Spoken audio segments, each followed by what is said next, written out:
যিনি হলেন শেরে খোদা হযরত আলী রাদিয়াল্লাহু তাআলা আনহু। এই শেরে খোদাকে আল্লাহ পাক ইলমে মারিফাতের ভান্ডার আল্লাহ দান করেছিলেন। ইলম কয় প্রকার? ইলমে জাহিরি, ইলমে বাতিনি, আছে না? আছে না? ইলমে শরীয়ত আর ইলমে মারিফাত, আছে না? এই আহলে বায়াতের ভিতর থেকেই হযরত আলীকে আল্লাহ পাক ইলমে বাতিনের পাণ্ডিত্য আল্লাহ দান করেছিলেন। জোরে বলুন সুবহানাল্লাহ। যাকে বলা হয় ওয়া আল্লামনাহু মিন লাদুন্না ইলমা, ইলমে লাদুন্নি। আজকের এই ইজলিসের সব হচ্ছে আহলে বায়াতের স্মরণে। আমার রাসূল পাক সাল্লাল্লাহু আলাইহি ওয়াসাল্লাম উনি আহলে বায়াতের ভিতরে, উনি মদিনার রওজায়ে আতহার থেকে আমাদেরকে দেখতে পাবেন। এই নবীর দেখার ক্ষমতা আছে? হ্যাঁ, পাবে না? বলো তোর মারবো এক কি? হ্যাঁ, আল্লাহ রসুল মদিনার রওজায়ে আতহার থেকে সশরীরে দেখার ক্ষমতা রাখে। জোরে বলুন সুবহানাল্লাহ। হ্যাঁ, শুধু তাই নয়, পৃথিবীর যে কোনো প্রান্তরে উম্মত মুসিবতে পড়ে গেলে আল্লাহ রসুল হাত দিয়েও সাহায্য করার ক্ষমতা রাখে। সুবহানাল্লাহ বলেন। তাহলে রাসূলুল্লাহর হাত কত বড়! এখান থেকে 6,500 কিলোমিটার রাস্তা মদিনা। এখানে মল্লিকপুরে যদি আমি মুসিবতে পড়ি, আমার রাসূল কি মদিনার রওজা থেকে হাত বাড়িয়ে আমাদের সাহায্য করতে পারবে? আমার ভাইয়ানেরা, সোনা মানিকেরা, মদিনা মসজিদে নববী শরীফে আল্লাহ নবী বসা।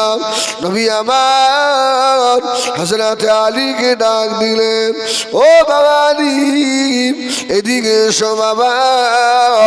হযরত আলী চলে এলেন। লব্বাইকা ইয়া রাসূলুল্লাহ, ইয়া হাবিবাল্লাহ। আল্লাহ রসুল আলীকে ডেকে বললেন, আলী, তোমাকে একটা কথা বলি। ও বাবা হযরত আলী, শুনে রাখো, এই মদিনা শরীফের ওই যে 3টে পাহাড় দেখা যাচ্ছে বাবা, আমি রাসূলুল্লাহ তোমাকে বললাম, ও হযরত আলী, ওই পাহাড়ের অতিক্রম করে পাহাড়ের ওই পিঠে যেন আমি রাসূলুল্লাহ আমার বিনা পারমিশনে যাবেন না। রসুল নিষেধ করেছে, খবরদার যেন এই পাহাড় পার হয়ে যেওনি। এ সব জায়গায় পাবে না বাবা, বলে দিলাম। হযরত আলী রাদিয়াল্লাহু তাআলা আনহু রাসূলুল্লাহ যেতে নিষেধ করলেন। হযরত আলী বলছেন, রাসূল আমাকে কেন নিষেধ করলো, ব্যাপারটা কি দেখতে হবে। আমার ভাই, আমার গলার অবস্থাতে কম বেশি বুঝতে পারছেন, গলা যেন বসা বসা, তাই না? আসলে এক তো ঠান্ডা গরম, তাতে এই কদিন এত প্রোগ্রামের চাপ, আবার আগামী শুক্রবার ওমরায় বার হয়ে যাব, একটা টেনশন। বিভিন্ন হাজী সাহেব চতুর্দিক থেকে ফোন করে মাথা খারাপ করে ফেলতে জানেন। একটু যে বিশ্রাম করে ঘুমাবো সময় পাচ্ছি না। এখন মনে হচ্ছে শুয়ে দিলে কেন ঘুমিয়ে পড়বো। এখন আমি যদি মল্লিকপুর দেখলে ফোন করে বলি যে আমার শরীর খারাপ, আমি যাব না, এরা বলবে হুজুর পাত্রপুকুরে আসেন, ঠ্যাং ভেঙে দেবো। হ্যাঁ, তখন আর হুজুর বলবে না। হ্যাঁ, তখন অন্য অন্য ভাষা দেবে, এই দিয়ে দেবে। আল্লাহু আকবার। তবে আমার বিশ্বাস, আমার ভাঙড় এলাকা, ক্যানিং এলাকা, আমার মুরব্বী অংশের আমার গালাগাল, আমার মুরব্বীরা আমার গালাগাল দেবে না। এরা আমার ভালোবাসে। আমার এক পাগল ভাঙড়ে যেখানে আমার পাগল ঠিক সামনে থাকবে। আল্লাহু আকবার। আল্লাহ যেন আমাদেরকে একসঙ্গে আমার রসুলের সঙ্গে আল্লাহ হাসর করেন, বলেন না আল্লাহুম্মা আমিন। আরে বলেন না আল্লাহুম্মা আমিন। আমার এই পাগলদের জন্য আল্লাহ যদি আমাকে স্মরণ করিয়ে দেয়, আল্লাহর কাবা ধরে আমি দোয়া করবো ইনশাআল্লাহ। আল্লাহ যদি স্মরণ করিয়ে দেয় আমার রসুল পাকের রওজায়ে আতহারে গিয়ে, আমি আপনাদের কথা ভুলবো না।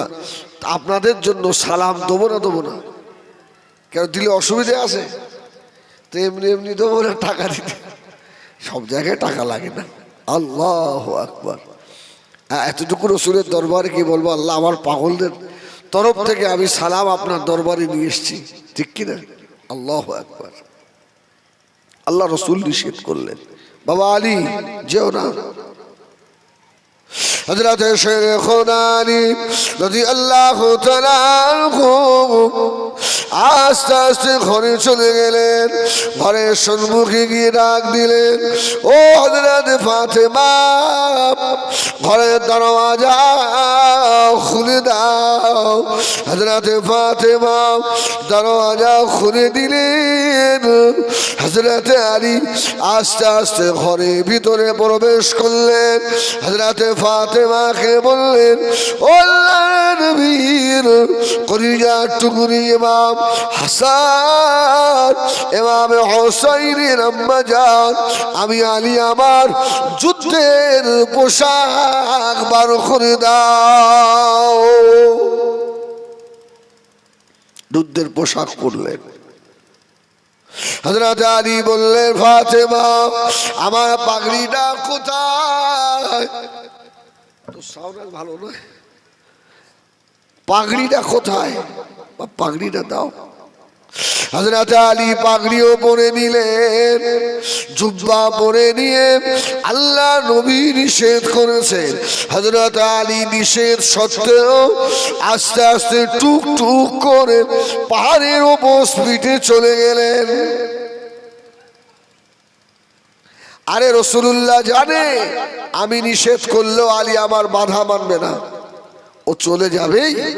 আস্তে আস্তে গিয়ে দেখছে পাহাড়ের উল্টো পিঠে একজন মানুষ বসে আছে, বিরাট চেহারা তার, আর তার দিনে ৭০,০০০ রুটি লাগে তার খাওয়ারে। জোরে বলুন সুবহানাল্লাহ। তা সে কেমন মানুষ, বিরাট ব্যাপার না? হযরত আলীর ভয়ও হচ্ছে, আস্তে আস্তে আস্তে আগিয়ে গেলেন। ওই মানুষটা হযরত আলীকে জিজ্ঞাসা করছে, ও বাবা ছেলে, ও খোকা, তোমার বাড়ি কোথায় বাবা? হযরত আলী মনে মনে বলেন, আমি খোকা নয় রে, আমি যে খোকার আব্বা। জোরে বলুন সুবহানাল্লাহ। আলী আস্তে আস্তে আগিয়ে গিয়ে বলল, কি খবর? ও আমার ভাইয়েরা, সোনা মানিকেরা, ওই মানুষটা জিজ্ঞাসা করলো, বাবা ছেলে তোমার বাড়ি কোথায়? হুজুর বললেন, আমার বাড়ি মদিনা শরীফে। ও বাবা ছেলে, হযরত আলীকে তুমি কি চেনো নাকি? সুবহানাল্লাহ বলে, আলীকে চেনো? তো আলী বলছেন, আমি আলীর খাদেম। সুবহানাল্লাহ বলে, আমি আলীর খাদেম। কেন গা? আলী বললেন, কেন, কি ব্যাপার? ওই মানুষটা জবাব দিল, বাবা ছেলে শুনে রেখে দাও, হযরত আলীকে আল্লাহ এত বড় ক্ষমতা দিয়েছে বাবা, আমি নিজে দেখেছি। আর খায়বারের যুদ্ধে অত বড় লোহার দরওয়াজা হযরত আলী এক হাতে করে তুলে নিয়ে আর ঢাল স্বরূপ ব্যবহার করেছে। যেই লোহার দরওয়াজা আল্লাহর নবীর ৭০০ সাহাবী তোলার ক্ষমতা হয়নি। জোরে বলুন সুবহানাল্লাহ। এত বড় দরজা বাবা, মদিনায় এত বড় পাহলওয়ান রয়েছে হযরত আলী, তাকে আমার খুব ভয় লাগে। যদি বলুন সুবহানাল্লাহ। এখন আলী মদিনায় না ওর সম্মুখে?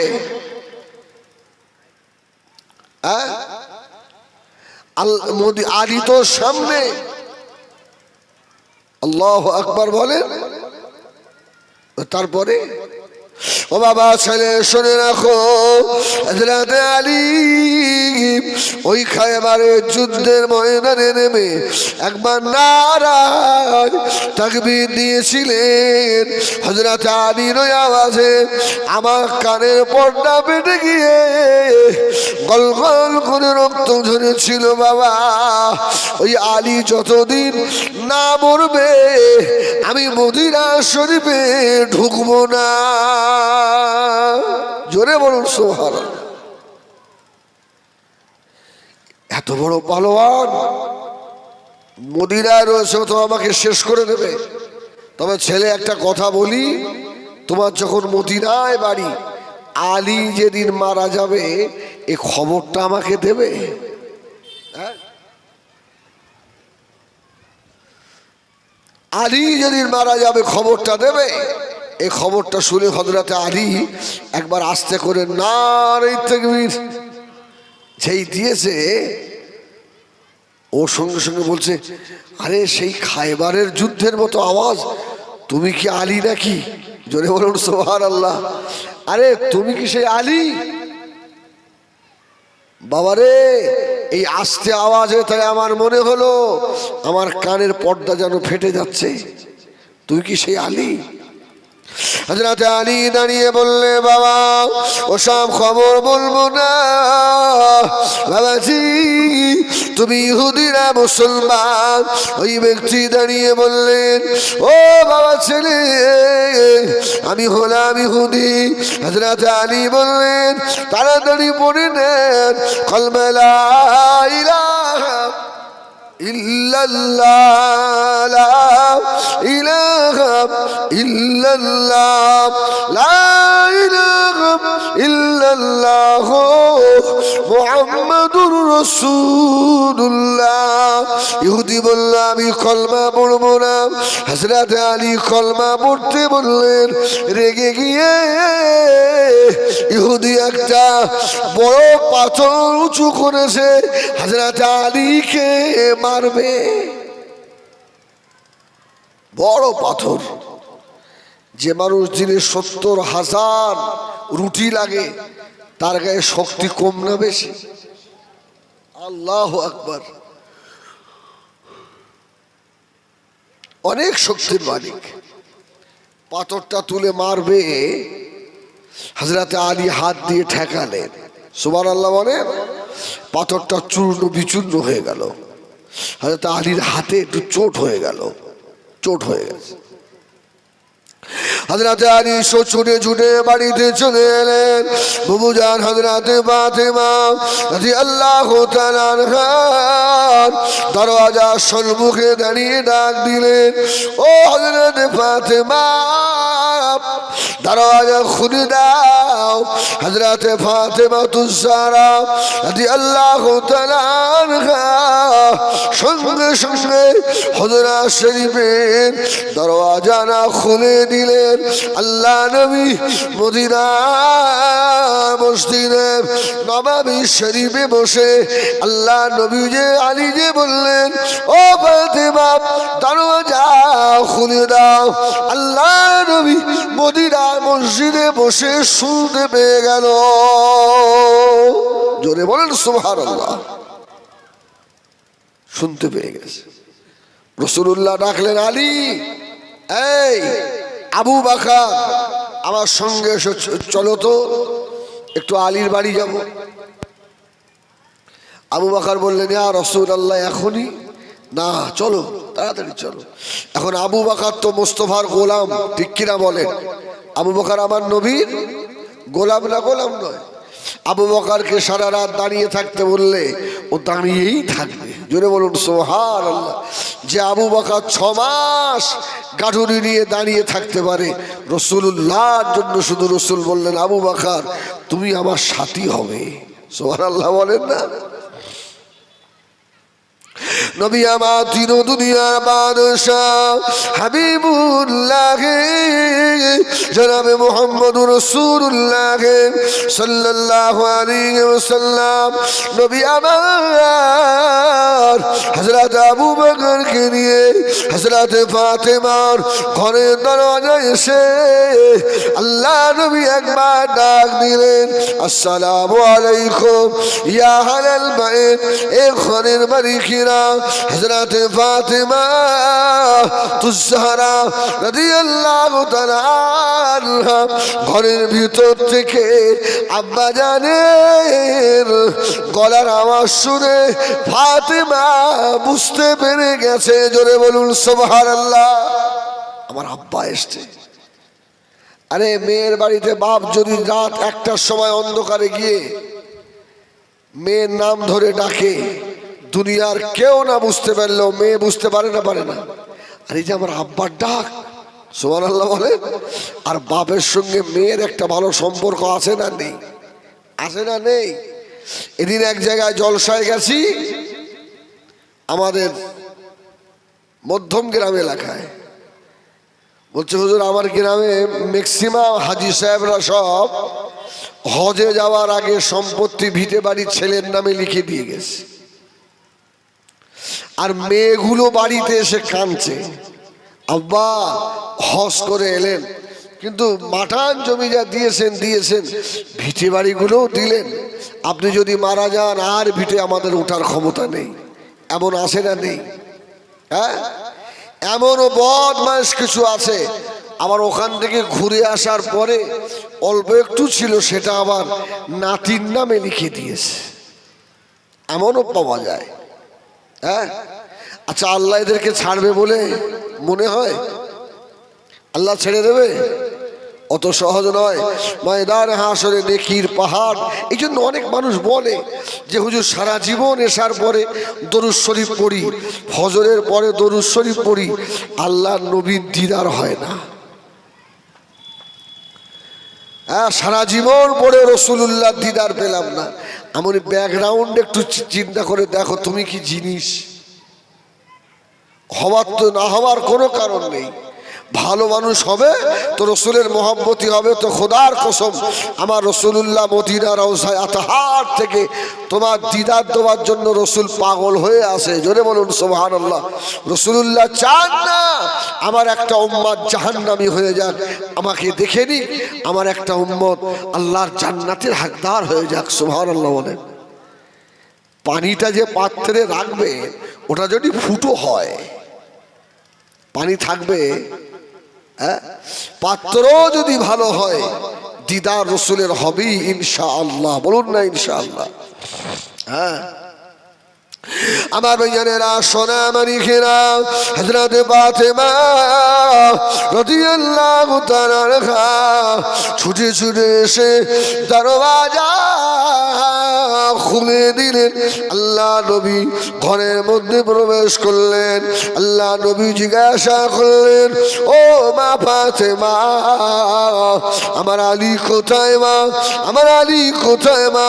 হযরত আলী শুয়েছিলেন, লাফ দিয়ে ঠেলে উঠলেন, কিন্তু আলীর হাতে চোট হয়েছিল, ওই জায়গাটা ব্যান্ডেজ করা আছে। রাসূলুল্লাহ যেতে নিষেধ করেছে, আমি রসুলের বাধা না মেনে গেছি, আমার যে হাতে লেগে গেছে হাতটা লুকিয়ে রেখেছে। রাসূলুল্লাহ আস্তে আস্তে গিয়ে বলল, আলী হাতটা দেখি। সুবহানাল্লাহ বলেন। এই আলী তোমার হাতটা দেখি।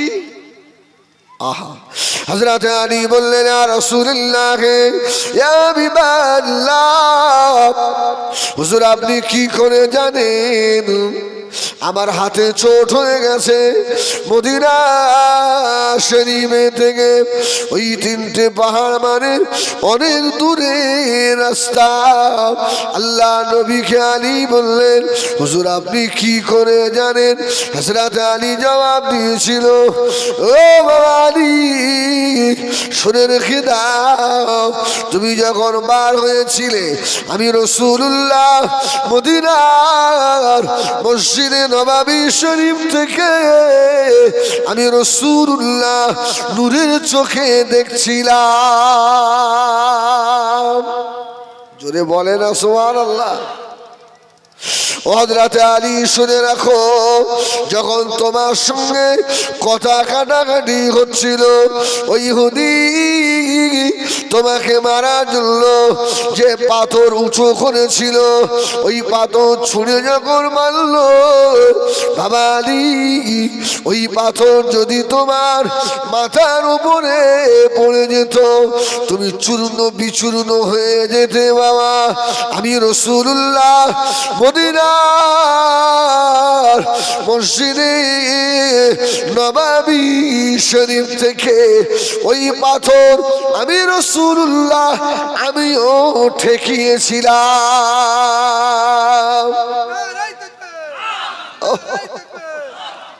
আমার ভাইরা, এই জন্য আমি বিরাট জলসায় বলি, এ চোখের থেকেও এ চোখের পাওয়ার বেশি।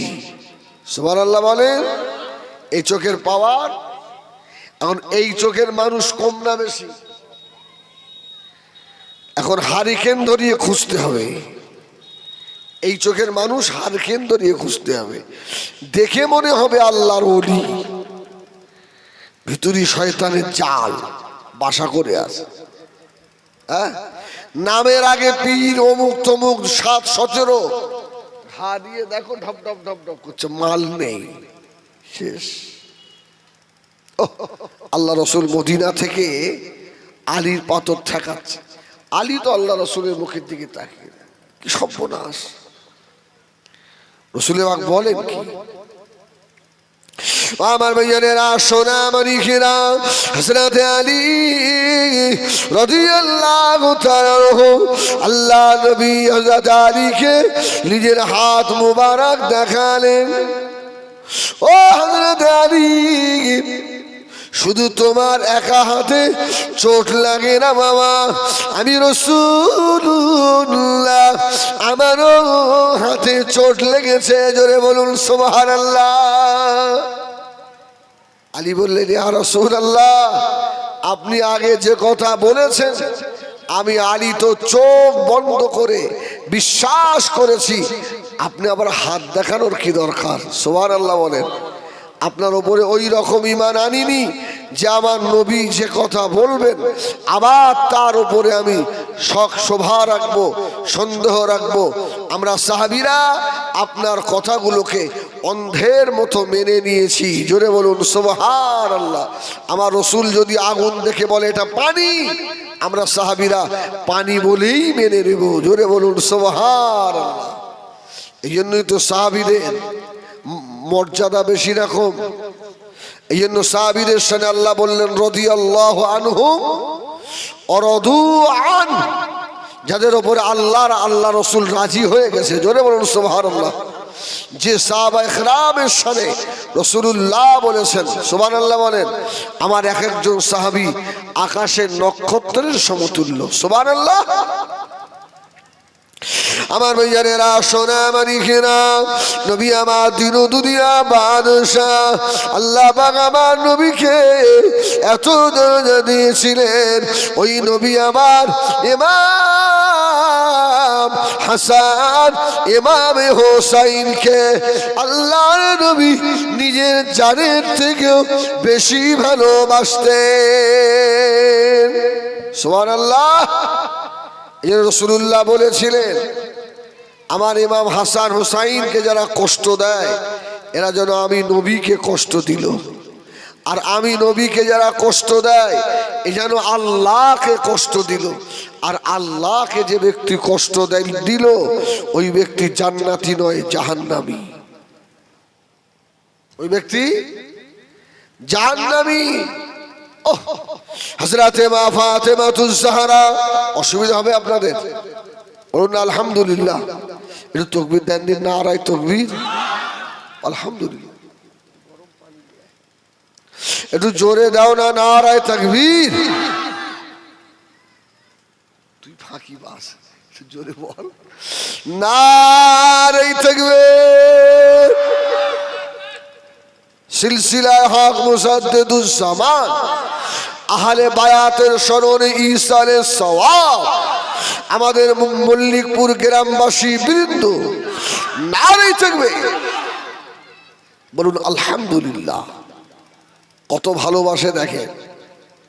ওহ এক তারিখ আল্লাহ নবী মদিনা মসজিদে নববী শরীফে বসা খবর চলে গেল, ইয়া রাসূলুল্লাহ ইয়া হাবিবাল্লাহ হযরত ফাতেমা ইমাম হাসান ইমাম হুসাইন দুই ভাইকে আল্লাহর নবীর মেয়ে ফাতেমা খুঁজে খুঁজে পাচ্ছে না।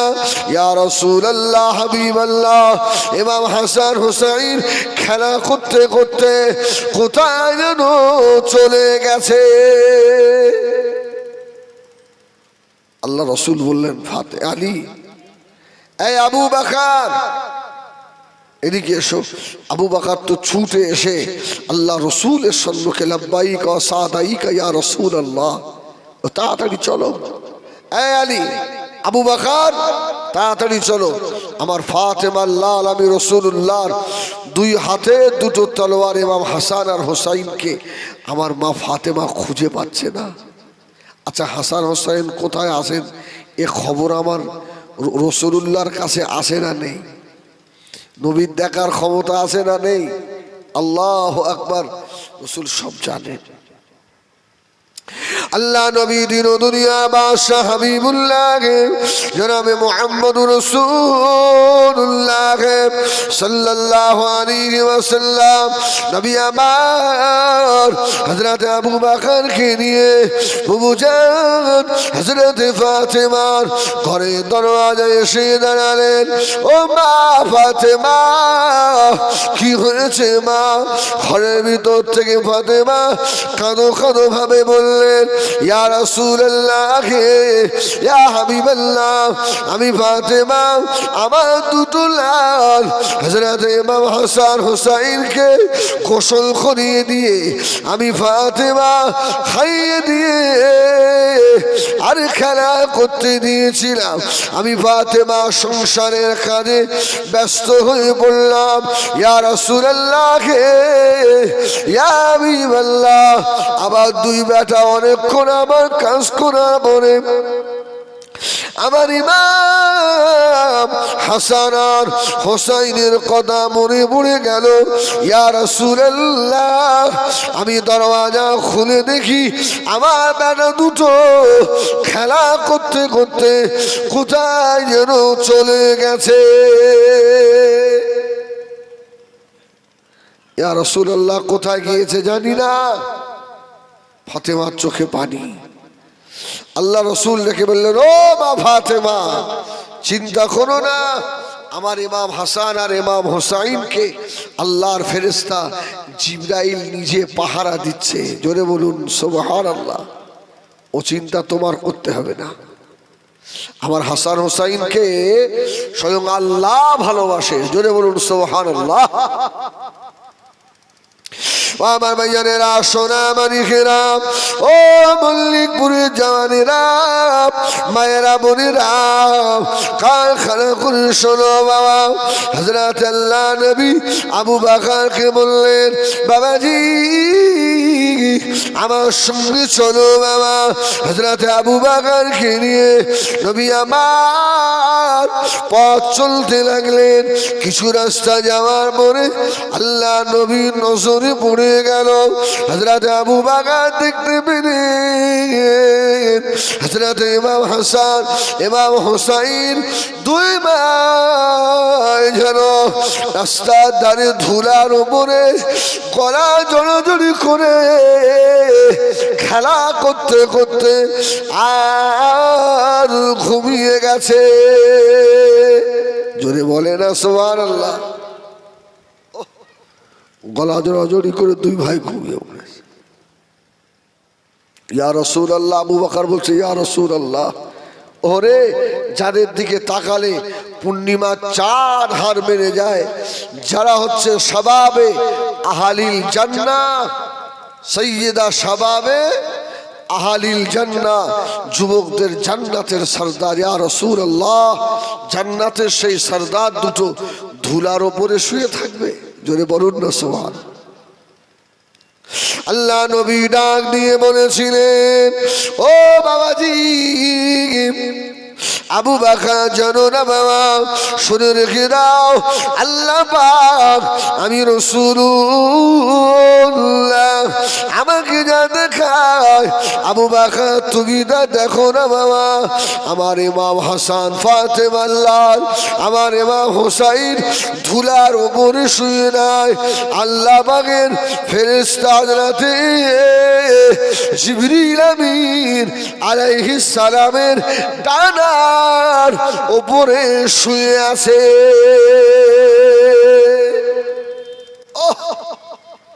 ওরা ধুলোয় রে,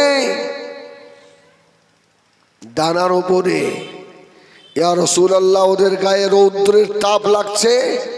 রাসূল বললেন, আবু বকর, আল্লাহর আর একজন ফেরেশতাকে আল্লাহ অর্ডার করেছে, আমার ফাতেমা আল্লাহ ইমাম হাসান হোসাইন শুয়ে আছে, তুই গিয়ে ডানা দিয়ে ছায়া করে রাখ, ওদের বদনে যেন রৌদ্র না লাগে। জোরে বলুন সুবহানাল্লাহ।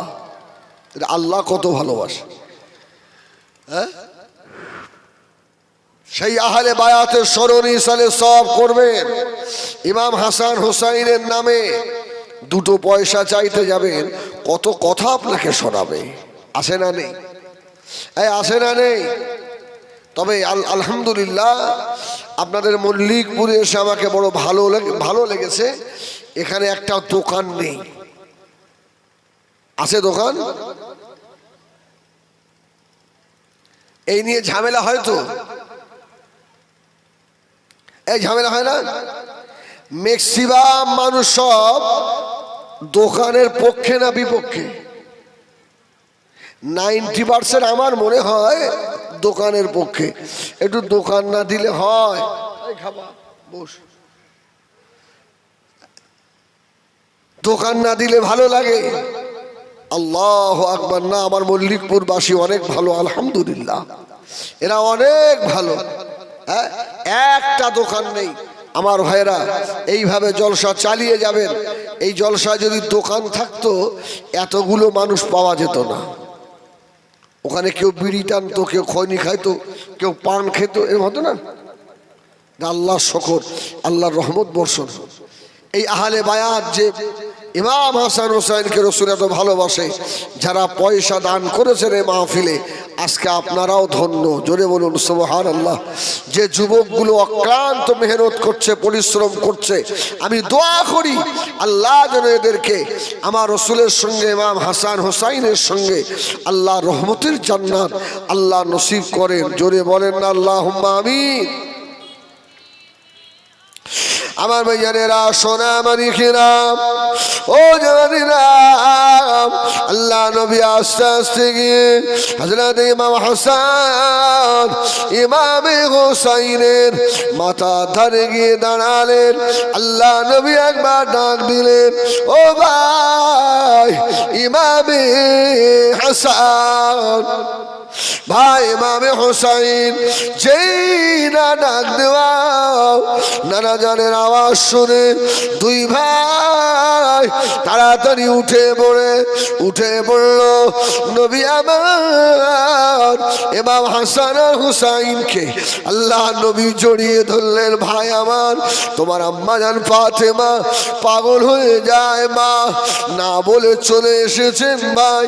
ইমাম হাসান হুসাইন বললেন, নানা ভাই বুঝতে পারি না, খেলা করতে করতে চলে এলাম। হযরত আবু বকর পাশে দাঁড়িয়ে আল্লাহ নবী নূরের মুখের পানে তাকিয়ে রয়েছেন। সুবহানাল্লাহ।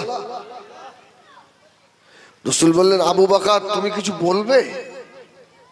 আবু বকর, আরে আমার রাসূল মুখের ভাব দেখলে বুঝতে পারে না। আবু বকর যেন কিছু বলতে চাইছে। আবু বকর কিছু বলবে বাবা?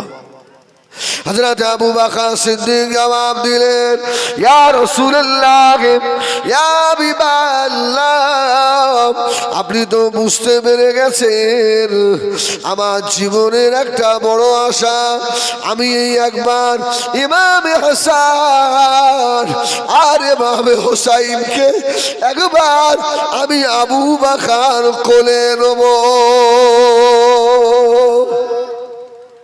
সুবহানাল্লাহ। এদের দুই ভাইকে একটু কোলে নি। আল্লাহ নবী মুস্কে এসে বলেছিলেন, ও আবু বকর, আমার ইমাম হাসান ইমাম হুসাইন যদি তোমার কোলে যেতে চায়, আমি রাসূলুল্লাহ বাধা দেব না। তুমি জিজ্ঞাসা করে দেখো। ইমাম হাসান হুসাইন বললেন, দুনিয়ার কালো করে উঠবো না। আল্লাহ আমার নারাকে আসমান ও জমিনের দোজানের বাদশাহ করেছে। আমরা দুই ভাই আল্লাহর নবীর কোল ছাড়া আর কারো কোলে উঠবো না।